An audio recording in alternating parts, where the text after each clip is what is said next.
about me and I and you, whatever you at. It's the Faith Walk Talk Show. We talk about all things faith. So don't grow weary, do not fear that you'll never get there. And so, not even knowing it, like I love this. Now I love it. This is so beautiful. I had self-esteem issues at the time. As a teen, you just, so I had self-esteem issues at the time. And so when she would take me to these tea parties, it was like, it was an opportunity for me to see and remember who I was. I got to dress up. It was like God was showing me, like, I want you to see who you are. And so when she passed, and when he said tea time with Nana, I was like, God, that makes sense. So I reflected on our relationship, and literally everything that was involved in the tea is exactly what it is. So tea time with Nana is every year I would host tea parties. And so it's once a year.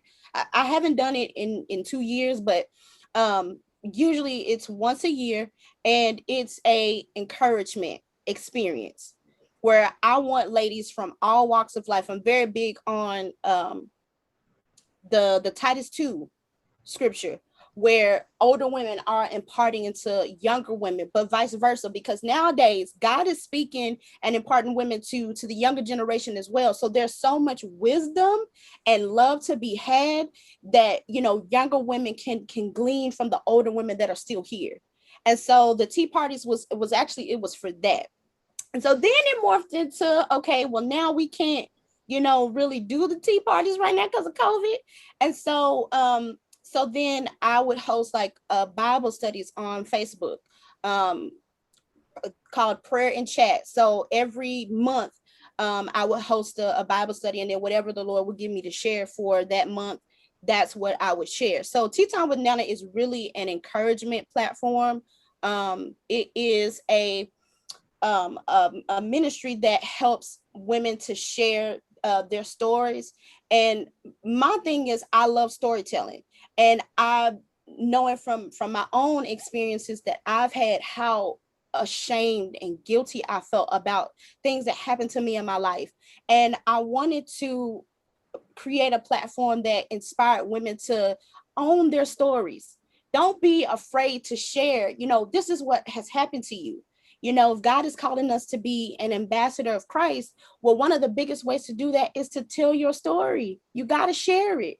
And once we get to a point where we can own it within ourselves, then it doesn't have power over us. The things that we've gone through, it doesn't hold weight over us the way that it used to. So now I can share my story from the outside looking in, and knowing that it doesn't have power over me.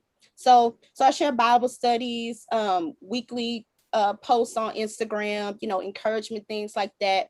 And when we get back to a safe space, I'll go back to hosting the teas and all of those things.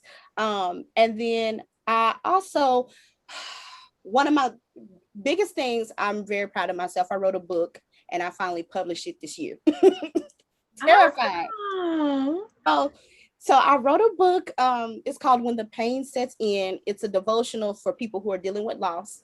And so again, owning your story. And once you own it, you can share with others with what you do with it and what happened to you. So that way that can empower other people to, what, if she can tell her story, I can share my story with somebody too. So the devotional that I wrote is really for people who are dealing with grief, struggling with grief.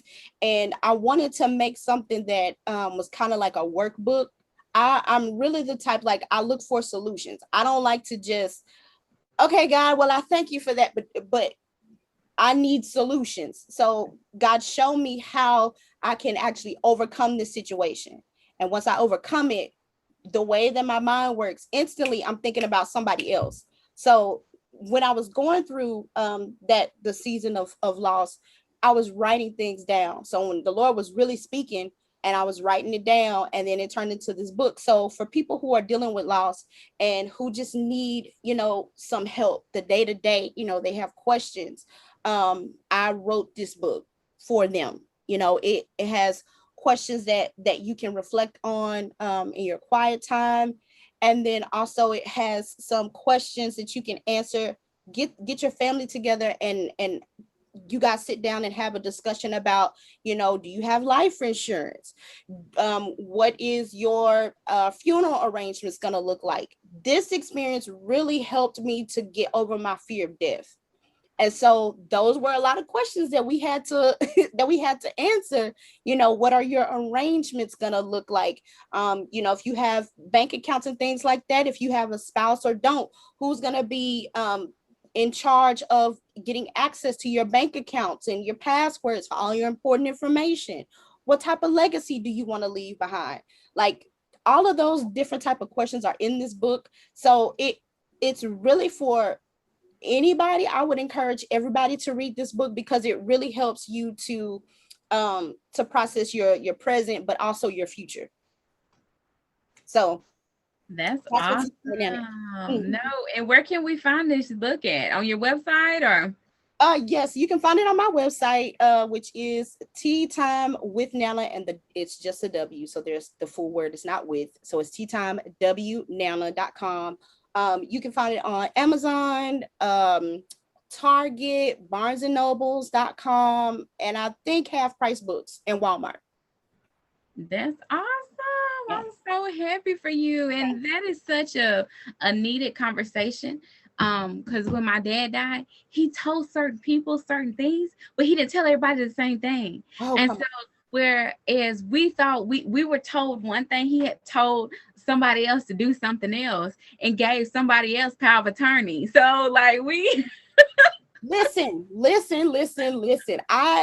experience so when my sister passed, my sister had leukemia. Okay. And I went to the hospital to go see her. This was the last time that I saw her. And I'm so grateful, y'all. When God is leading y'all to do something and you feel that urge, do it, because it really could be detrimental to somebody else's life. So we're sitting there and we talking. And again, like I said, God tells me beforehand when somebody is getting ready to go on. And so she's talking to me and she's like, do you have any questions for me? I was like, no, I ain't got no questions. Let's just sit up here and watch this movie. And so we're watching a movie and she's trying to talk to me. And the Lord says, get your phone out and record and ask her what her arrangements are. And I was like, God, that's weird, but okay, I'm gonna do it. So I asked her what her arrangements were. So in the event that you pass, what are your arrangements? I recorded said arrangements, and she said from A to Z what she wanted. When she passed, she was a minister in a church, and so there was a lot of people that weren't there at the beginning, but then when she passed, wanted to just pop up like popcorn and wanted to add their 2 cents, what they felt like she would have wanted and things like that. And it started to kind of create a little fizz. Her mom was, in a place where she couldn't handle all of that. And so she'd made another friend and myself power of attorney and told us, I want you guys to carry out my last wishes. And so we were like, we are the Army Brigade. We got you. We gonna handle what you want. So we ended up going to a meeting that had all of the dignitaries there. And all of the dignitaries were looking at us like, why are you here? You have no reason to be here because you don't even go to the church anymore. That's a different story for another time. But I said, I'm going to carry out what I was supposed to carry out. So we go and they're discussing what arrangements they wanted for her. And so eventually they asked, well, okay, so mom, what is it that you want? And she was so distraught that she couldn't really answer. And so I said, well, no, she actually said what she wanted. And so the pastor was like, okay, well, where's the video? I played the video and everybody watched it and they were kind of like, they deflated like, oh, okay, well, this is what she wants. So we got to go with what she wants. And so I cannot stress enough how important it is to have that family conversation. And I know that, especially in our community, we don't like talking about stuff like that, but how important it is to sit down and discuss what your last will and testament is. If you have kids, who's going to take your kids, if in the event that you pass before, they're older, do you have any funds set up for them? If so, where? who has the who's going to have access to all of that information. Those things are so important, because afterwards the rift that happened because of those things, you know, and we hear on a, you know, daily basis how families fall apart because of, you know, things that happen because of funerals and the lack thereof. So it really is important for us to make sure that our legacy is secured. We are honoring God by making sure that we do that, making sure that your legacy is secure. How do you want to leave? How do you want to live your life in such a way that other people are making sure that everything is taken care of? So that is our duty, to honor the Lord even in that, and leaving our legacy for, you know, our family that's still here.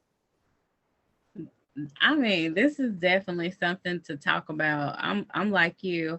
I only know one other family member that kind of told, like my aunt Wanda, she told me, she said, this is the dress I want to be buried in. I remember it was a purple suit. It was a purple top and a purple bottom. I mean, now granted, I'm her niece.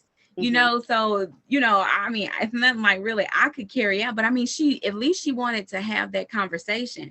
And I Right, was so young when she told me that, like, I was like, Amy, don't say that. Don't say that. You know, it's like, don't, why are you telling me that? You know, it's not something you want to receive. But now right. that I'm older and listen, I'm a millennial Yes. and I watch COVID happen, it is very necessary to get these things in order because so many people just abruptly got sick and abruptly died behind Yeah, COVID. And exactly. right. And so now we got this Delta strain. And I was telling my daughter's father, I said, I think, you know, I'm not working. So right now, so I told him, I said, you need to get her some insurance. I said, I'm gonna allow her to go back into the school. And if Mhm. she gets sick, we need to have some insurance for her so we can get her the medical care that she needs. So Right, even in situations like this, I'm even planning ahead of time. I don't want my child to get sick, but if she does, we need to right. have some things in place, some provision in place so we can get her the care that she needs. And that's even in death. When your family, listen, let me tell you how important your arrangements are to your family. They are already grieving. They are already upset. They are already have people think in their mind what you want, but they don't know what you want until you express it. So Exactly. it's important for you to write down these arrangements and give it to someone.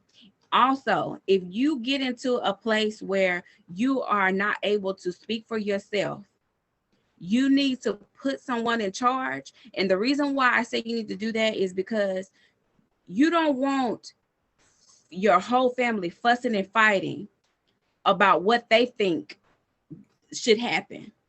If you would go ahead and put in place a person who is responsible for that, that will calm down. And it will the chaos and all the fussing and fighting will calm down. Nobody has to feel a certain way. Well, I'm not being heard. Well, you not the person in charge. So I will take in consideration how you feel, but this is what I've decided as the power of attorney. And just getting those things in place. I'm talking about down to the outfit, to where your burial plot, to Exactly. how you want your program to go, just and if you petty, who you want to show up. I mean, I'm just saying. No, no, for real. My aunt has already typed up her obituary, Mhm. like making sure that the way that we think about death, honestly, is we're more so afraid of it. But if you are in the faith, if you are truly living out a life of Christ, if you are honoring him, pleasing to him, you go into the house. That's So it. in making sure that even though we know, you know, we're human, we're going to grieve and we're going to be sad and miss the person that is no longer with us, it is a celebration. And so it is to celebrate the fact that they finished their race. And so if you look at it from that point of view, your funeral arrangements, if you want a funeral, if you want to be cremated, if you want, you know, everybody to wear specific colors that mean something to you, you get the opportunity to choose how you want to be celebrated. You get to choose how you want your family to celebrate your moving on. So making sure, my mom has had this conversation I don't know how many times because of what happened to her mother. My grandmother specifically told us what she wanted, okay, and she told multiple people what she wanted, and it was all the same thing. But when it came time for her arrangements, that was not honored. because it wasn't written down and it wasn't recorded. So, they didn't really just take, what they were saying. Oh, well, that's just what you wanted. No, this is what she said. She didn't want to be buried. She wanted to be cremated. And so when you're in the midst of grieving and dealing with all of that, granted, that's going to throw you out of whack and you're not going to be in the right mental space. So to alleviate that tension, for not just for yourself, but for your family, so that way they'll be able to flow it throughout the grieving process. That'll be one less thing that will be a burden on them or will be difficult for them. So you get to really assess and plan and pray about how you want to leave. Granted, we don't know how we're going to leave, but we know we are going to leave. So you get to plan how how you want to be celebrated. So, making sure that if you can't record it, if you're not tech savvy, that's fine. You can write it down. I found out that you can just write it down and then make sure that you sign your name at the bottom of it, date it, put it in an envelope and put it up somewhere and tell somebody that you trust, hey, these are my last will and testaments. These are my arrangements. It's up here in the closet. Bye, bye, bye. Your life insurance plan. Who are your beneficiaries? All of those things, though they may seem like, oh, I don't like to talk about that, but it really is important for your well-being and for your family. But also it does alleviate a lot of stress of, your day-to-day living. Because now you're thinking about, okay, well, thinking about this, how do I want to live? What legacy do I want to leave behind? What steps can I take to make sure that I'm leaving behind something great, that people know that, what, my faith was strong. They saw Christ in me, whether it was on a grand scale or a small scale, but they saw it. So honestly, this whole grieving experience has really opened my eyes to a lot of things. But I think that is something that our community is not really talking about, and is so afraid that we just gonna kind of put it under the rug, and then when it comes, then we'll deal with it. But no, have the faith to, what, Lord, I'm gonna sit down and I'm gonna write this out. I'm gonna have this discussion, and it could lead to a lot of healing. You just never know. When I had the conversation with my mom, there was a lot of healing that took place in that I was not expecting. So you just never know where your blessing can come from in that. So please do that. Please do that. I love the perspective. Even though that happened with my father over almost 4 years ago. And I hadn't really thought about it since, but it's definitely a topic to talk about. Yeah, it's so needed. It's, and I think the older generation did that more so than we are doing it now. They plan for it. I can remember growing up hearing older people say, I've been paying on my burial plot for 5 years, Yes. And you like, why are you paying for your burial plot? You ain't going nowhere right now. But they made provisions. They knew that that's just how life go. You got to leave here someday. And they wanted everything carried out in a certain way, and it was important for them to, to have that in place for their families, and they wanted their wishes carried out. And I think so often, because now what people doing now, they want to do a GoFundMe and nothing's arranged, and exactly, you leave that burden on your family to figure out how to bury you, how to have some dignity with burying you. You know what I'm saying? I mean, and I'm like you, I would rather my daughter know. I would rather my daughter know that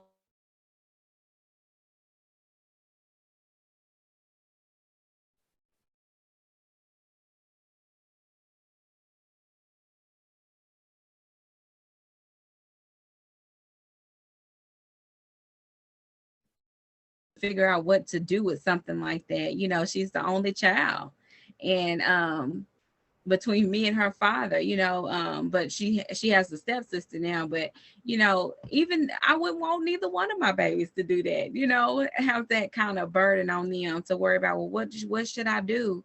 It is an important topic, and Do you have a section like when you do your teas? Is that something like you kind of bring? That's something you bring up in that, or is just strictly just empowerment? Actually no, because this was recent. So Okay. my book I just released May of this year. So Mm-hmm. this year was like something that I had been fighting with doing. Mm-hmm. And God was like, no, it's time. You need to release it, and you need to release it ASAP, because so much was happening. And in the past, I wasn't talking about this per se, but I was talking about the importance of legacy and Mm-hmm. leaving a legacy and making sure that you understand what that is. And so, very soon, probably it'll be at the end of August, I am gonna have a, a virtual grief group, Mm-hmm. grief support group, that I'm gonna start at the end of August. And so every week, for 4 weeks, we're gonna go through the book together. So all you have to do is just purchase the book. The support group is free. But um, after I wrote the book, God was like, "This is something that needs to be expounded upon." So usually when I do things, I don't just talk about it. Application is really important. And Mm-hmm. so the way that I had to build my faith, God taught me through application. And it's the best thing to do is don't just learn something and then you don't know how to, demonstrate what you learn. And Mm-hmm. so with the book, I go through that. I go step by step questions, um, deeper explanations of the book, and the understanding, and we'll actually go through the questions itself. I'll provide resources. So if you don't have life insurance, what are some life insurance companies to look at that are really good, that are not expensive, that won't break the bank, for you and your family, templates um, to illustrate, if you don't know how to sit down and have the conversation with your family, what type of questions do you start off having. So the support group is really going to be for that. Like, I really want to make sure that I help as many people as possible with understanding that, and just taking away the stigma of the fear of talking about it, because in the church there's a lot that we don't talk about. And so there's this, like, there's a boulder, there's like this wall that God is just gonna fix everything. And it's like, well, yes, God is gonna take care of everything, but there are some things that we have to walk out. Like you were saying before, faith without works is dead. And so, um, like the scripture that says, on earth as it is in heaven, there is a partnership that needs to happen. So if we're doing is praying, and like we praying and we believe in, okay, but where's the other part? The belief has to flow into the natural. That means that we have to do our part. So we Mm-hmm. can't just be like, well, God, I pray that you're gonna come through. I pray that you're gonna fix it, you're gonna work it out. But your part is missing. And God is like, okay, but for you to fully believe, and you're trusting in me, and you're having faith to fully walk that trust out, you have to do your part. And so talking about it is good, but we also need to learn how to apply it to our lives, because we've lost the application part. Like, it's just Bible, but where's the application? And I think our generation is more like, no, we need to know, and we need instructions. Like, we need the activity part. You're not Yeah. just gonna tell me just cause, and then that's it. And the reason why I feel like that's important, because a lot of millennials grew up with parents that with not baby boomers, right? We didn't grow up with any baby boomers. We grew up with the other generation. I'm trying to think of that generation. But Yeah, our parents were like in their, when sometimes some of us, we were born when our parents, like I was born, my mama was 26 years old. mm-hmm. And some people were born when their mother was 20 years old. So they don't have that type of, this is the best way I can describe it is that old school knowledge of planning something like your funeral, or at least writing down some arrangements, because people tend to think that only older people die. It's young Exactly. people dying. And so even Exactly. even at a young age, at this point, we need to, I say about 25, kind of start trying to have a head knowledge of those kind of things, because people are dying. It used to be where you only seen Mother Jones, Deacon Williams, Deacon Edwards, in the Yeah. church past. And it was very seldom you seen children. But now, I mean, I've seen a 6-month-old baby in the casket. That tore me up. All the way to a 74-year-old man in the casket. You see what I'm saying? So, I mean, I've seen it. Like, it's not. Listen, you ain't too. In the words of the old people, you ain't too old to die. I mean, you ain't too young to die. Exactly. You're not too Listen, young. you're not There's too no young. excuse. So just, it's better to be prepared and to not allow the enemy to hold that over your head.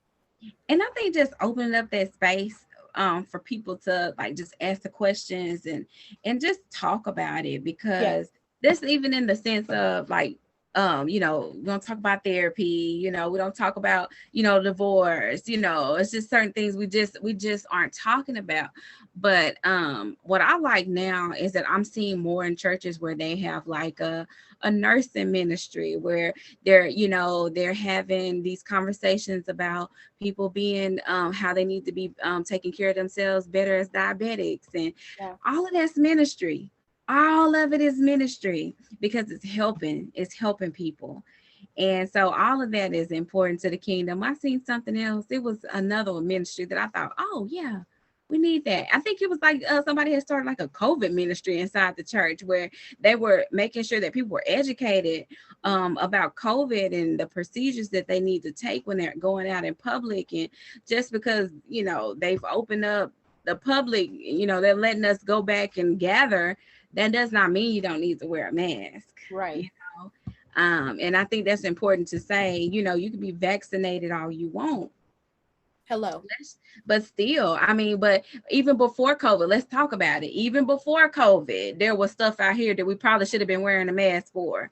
COVID just people got hepatitis, people got TB. That's all stuff, and that's airborne. That's Right. airborne stuff. People So don't wash their hands. Just as people let's be don't wash their clear, hands. Okay. right? We like to go to the store and touch the carts and not thinking that, okay, you need some hand sanitizer because people do not wash their hands. Not Yeah. everybody wash. So I think all of this is just in tune with what you're saying. Like that's a certain area that can be talked about more and can honestly become a ministry inside the church. Yeah. Because too often churches end up having to kind of hold some kind of financial backing into their members, being buried because it's not being talked about, you Right. know. So yeah, I think that's awesome. I'm glad you are doing that. Thank you. I think it's very relevant for the kingdom. And I think it was just so awesome how you have honored your grandmother in this way and talking to, encouragement, empowerment. I believe that she is smiling on you and she is just so happy, and God is pleased with the ministry that you have inside of you and that you are using to build the kingdom. I think it is wonderful, and we need more women of God like you. And listen, your children will rise up and call you blessed. That's what I believe. Listen, they are watching. Okay. Yes, You think your ma'am. kids are not watching? If you think that you have little ones and you think they're not watching, they are like a sponge. They are soaking everything up.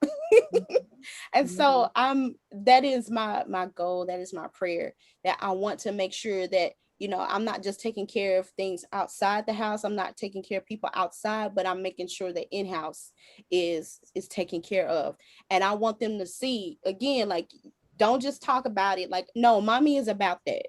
And so because I learned from my mommy, there are things that I now know how to do. Like, if thinking that kids are that they don't understand, we really have to give our itty bitties more credit. They are smarter than what we think. They are very intuitive. They have a certain amount of discernment that nowadays is so needed. And so don't think that they're too young to start certain conversations. Things about death, you know I know is a harsh topic to discuss, but there are books, children's books that are out there that explain it, in a way that they will understand. So, having those in-depth conversations now, just getting them ready, planting those seeds. You don't have to go in depth, today, but just start planting those seeds. So that way we're raising up a generation that is already prepared, and they won't be caught off guard when they're older and they're like, well, you didn't teach me that and I don't know how to do it. They're prepared.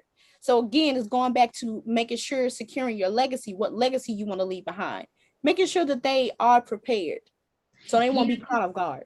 Because what it reminds me of is like it'll hit them like this instead of that soft blow of this. And Yes. that's what it really kind of like what I'm seeing in my head is that like it's like you don't want that to happen. Right. You really want this to happen where you're kind of death is happening and you're slowly letting them know it's going to happen, how it's going to happen, what's going to happen, and what you need to do. Exactly. And then they're met there. Because when it happened like that, that's that's hard. But when you can bring your children in like this, and when they finally get to a place where they have to meet that place in their life, they're okay. They're gonna be okay. You didn't taught them coping skills. You didn't prepare the arrangements. You have taught them about what happens after death. You have taught them. My daughter had questions about my that's a pawpaw. She had questions. Mama, where's pawpaw? She said pawpaw sleeping. That's all she when she saw him, she's like pawpaw sleeping. I had to explain to her, he does look like he's asleep, baby. He does, and just having that conversation. And she was like, and then it got into a conversation, well, where's heaven?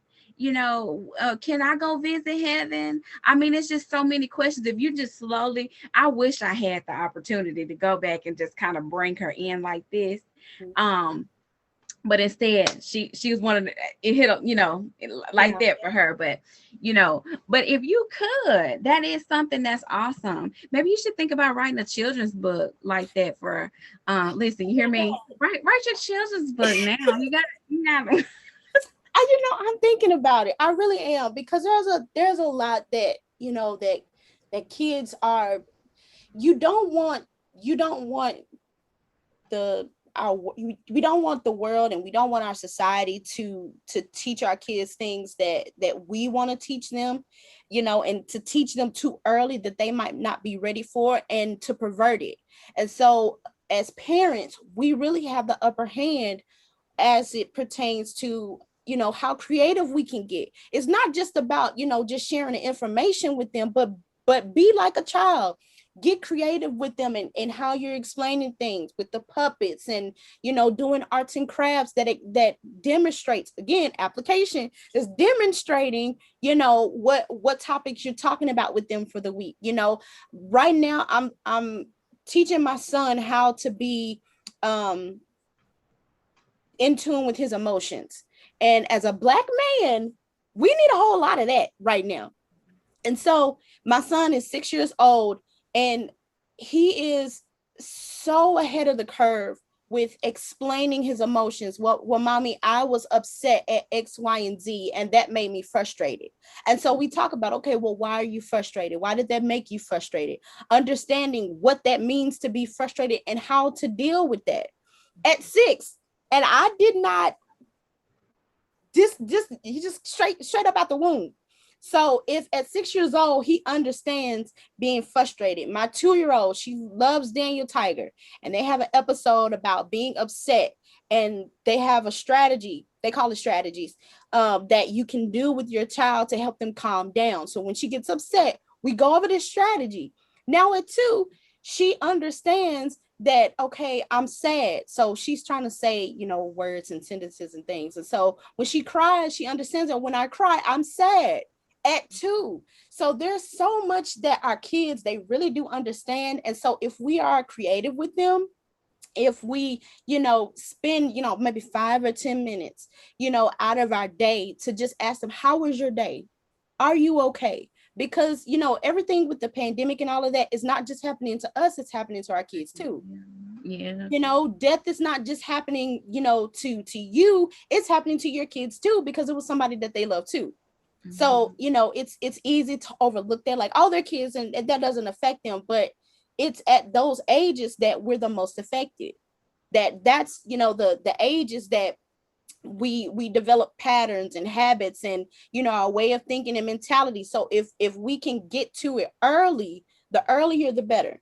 So we can be more creative with them, more um getting them used to having conversations, hearing their thoughts, understanding what it is that they're feeling and what they're saying. Then what we're actually doing is we're creating a better community. We really are, because they're going to be the ones taking care of us. So we want to make sure that we get ahead of that curve right now. They are our future leaders, our future politicians, our future presidents, and Yes. what better way to rear them and and being and having understanding of their feelings, and then having empathy for other people, right? Because that's how we serve. When we being a good servant is having empathy for other people. Like I see that you're hurting, and I understand that hurts you. Having that Right. empathy for other people. And I think once they understand their own emotions, they can have empathy for other people. And so, like you said, that's building community right there. So Yeah. I think that is awesome. You have an awesome ministry. Awesome, awesome, awesome. And it's so needed. And I pray God's blessings over Tea Time with Nana, over your book, and that the time you're going to have with your book, where you said a boot camp where they go over. It's going to be it's a virtual grief support group. A And grief so support group. I'll make the announcement for that probably next week. But I encourage everybody, if you are struggling with grief, if you've lost a loved one, if you're trying to process it, even if you haven't, I think it's a good opportunity to be a part of, even if you haven't, so that way how to be prepared for it when it comes, because it's going to come. Everybody's going to have a season. And so being ahead of the curve and getting the information that you need to get beforehand can also help, and create some preventative measures in how you cope. Because there was a lot of it did, like you said, it hit me like that. And so I was not prepared for, okay, I'm postpartum, I'm severely depressed. And at the time I didn't know that that's what that was. And it got to the point I was severely suicidal. My doctor had me on antidepressants, and God was like, no, I'm gonna be the one to pull you out of that. And I was like, well, God, I can't function this way because I have a little one, and then my daughter. So it was like I had to find a reason to fight forward. And so when a loved one passes, for a lot of us, the first thing that we want to do is just shut down and stop living. And if we are believers, and if we are in Christ, that doesn't mean that that's not going to happen, that you're not going to want to be tempted to do that. And for a period, that's okay. Stop, take the rest, take the time that you need. Don't just keep going. But also remember that you're fighting forward, you're fighting for something. There is a legacy in what you've lost or what has passed away. And so you want to remain diligent in that. When Lazarus died, Jesus did cry. I mean, he shedded some cup of tears. It was painful for him, even though he brought him back to life. That was still a grieving experience. So we want to be able to grieve in a healthy way, so that we can come back and we can diligently do what we need to do for the kingdom. Because Jesus did just that. Okay, Lazarus is alive. He's up and well. Okay, now I know the next phase in my ministry, what I'm about to do. Now I can do it without reservation. And so that's something that we really need to be in the mindset and mind frame of. Grieve in a healthy way, so that we can fight forward and pursue what we need to pursue for the kingdom. I love it. I think that's a good point to close on. And I really thank you for being so passionate about it, because it's needed. It's needed. And I think I can see you being a part of some retreats, some women retreats, some retreats for corporate events and everything to talk about this, because it's such a needed, it's needed. It's just period. The space needs to be created so we can talk more about this stuff and get some coping skills. Because I mean, even I can say when my daddy died, I grieved for a while behind that. Coupled with the pain that I was feeling from, being feeling attacked and Yes. just, and then just the grief of, oh, my daddy is gone. So I think getting those coping skills, I'm gonna tell you this. I had my co